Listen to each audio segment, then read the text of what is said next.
তোমার পাপ তোমাকে বাধা দিবে না, তোমার ভিতর থেকে একটা বাধা আসবে না যেটা পাপ, বুঝবা যে ঈমান নাই তোমার মধ্যে। যখন ভিতর থেকে পাপ করলে একটা বাধা আসে, বুঝবা তুমি ঈমানদার।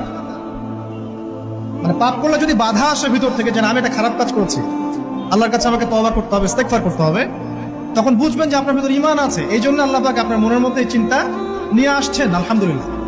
যখন পাপ করতে করতে দেখবেন আপনার মনে কোনো ফিলিংসই নাই, তখন বুঝবেন যে আসলে আপনার ভিতর ঈমান আর কিছু বাকি নাই, যেটা আছে খালি ফসকার মতো, একটা নুক্তার মতো। তার মানে একজন লোক জানাকারী হতে পারে, সে যতই ভালো হোক, যদি সে মহিলার সাথে নীরবে সাক্ষাৎ করে বিবাহ বহির্ভূত সম্পর্ক, তাহলে আমরা ওকে জানি বলি। কি বলি? কি বলি? জানি। কি বলি? মানে জানাখোর। কি বলি? কিন্তু আফসোস, আজকে সমাজে মুসলিম এটা মেনে নিয়েছে যে লোকটা জানাকারী কিন্তু মুসলিম, লোকটা সুদখোর কিন্তু মুসলিম, লোকটা মদখোর